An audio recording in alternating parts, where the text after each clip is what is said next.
Et bonjour à tous et bienvenue dans le JT des Aiglons, cette émission hebdomadaire où on refait l'actualité de l'OGC Nice dans les plus brefs délais.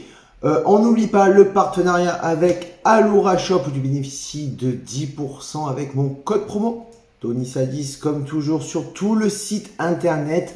Le lien est dans la description. Et on commence directement avec l'actualité de l'OGC Nice pour remonter jusqu'à dimanche dernier où le piège tendu par le promu Clermontois a parfaitement fonctionné ce dimanche à l'Alliance Riviera face à un Nice en pleine confiance, surfant sur 5 victoires consécutives en Ligue 1. Clermont est parvenu à faire plier l'OGC Nice de Christophe Galtier dans le dernier quart d'heure. L'OGC Nice très peu inspiré, pas très en jambes. Les joueurs du gym ont souffert et avaient failli encaisser un premier but déjà avant l'ouverture du score clermontois trouvant le poteau de Marcin Bulka. L'OGC Nice cède donc sa place de dauphin du PSG à l'Olympique de Marseille dans ce championnat.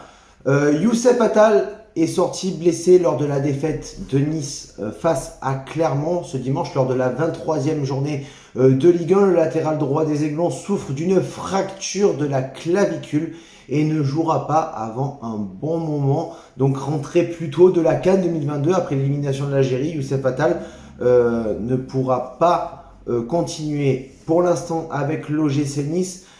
Avec cette fracture de la clavicule tout simplement, Youssef Attal devrait donc manquer plusieurs semaines de compétition. On parle maintenant Coupe de France et l'OGC Nice a éliminé l'Olympique de Marseille 4-1 sur leur pelouse menée dès la 3e minute de jeu. L'OGC Nice a sorti un match sublime pour renverser l'Olympique de Marseille une semaine après avoir éliminé le grand, l'ogre Paris Saint-Germain. Le groupe de Christophe Galtier a étrillé l'OM 4-1 et file logiquement donc vers les demi-finales. Avec sa recette bien connue, tout simplement contre et efficacité, Christophe Galtier emmène l'OGC Nice dans le dernier carré de la compétition pour la première fois depuis 2011. Une attente de 11 ans qui explique aussi la vibrante communion entre les supporters et les joueurs à la fin du match.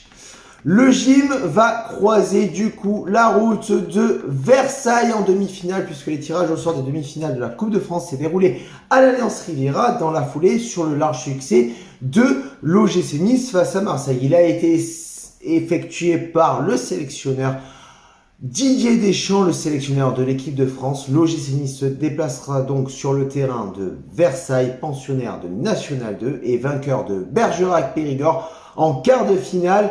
Un partout à l'issue du terme du match et victoire 4-5 au tir au but. La rencontre se déroulera le 2 mars pour l'OGC Nice et Versailles, à définir encore l'heure et le stade puisque on rappelle que Versailles n'a pas un stade homologué pour accueillir l'OGC Nice. Sans transition, info mercato. Oui les gars, info mercato, même si on n'est plus dans le thème en ce moment, mais on va parler d'une option d'achat qui deviendrait obligatoire pour Justin Kluivert. Effectivement, le joueur, l'ancien joueur de l'Ajax, l'ancien joueur de la Roma, devrait avoir une option d'achat obligatoire, donc 15 millions d'euros si Nice se qualifie en Europe et s'il joue plus de 50% des matchs, c'est-à-dire au minimum 45 minutes.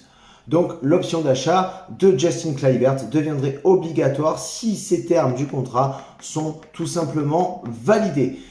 Sans transition, 24e journée de Ligue 1, Nice se déplacera à Lyon au Groupama Stadium pour le compte de la 24e journée de Ligue 1 Uber Eats samedi 12 février à 21h. Pour rappel, Nice avait remporté le match aller en faisant une incroyable remontada dans les 10 dernières minutes du match. Victoire 3-2 de l'OGC Nice. On espère que les matchs vont bien se dérouler.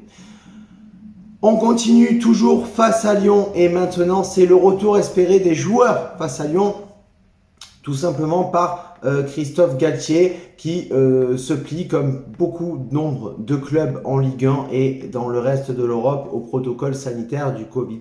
On devrait récupérer Pour le match de Lyon, Jordan Otamba, Walter Benitez, Danilo, Kasper Dolberg et Hicham Boudaoui qui étaient suspendus mercredi. Ce sera important puisque ce sont des joueurs qui ont l'habitude de jouer ce genre de rencontre. Le coach Christophe Galtier a d'ailleurs précisé tout simplement que demain soir, donc samedi face à Lyon, ce sera bien Walter Benitez qui reprendra sa place dans le but.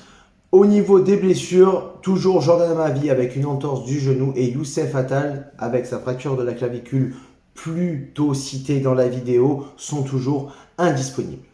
Et voilà les amis, c'est la fin de ce JT des Aiglons, le deuxième de la série. On se retrouve très prochainement, la semaine prochaine, pour un nouveau JT, une nouvelle vidéo, de nouvelles infos hebdomadaires sur l'OGC Nice dans les plus brefs délais. Sur ce, on espère tous la victoire de l'OGC Nice face à Lyon demain à 21 h. Sur ce, ciao viva la Bayata et Issa Nissa.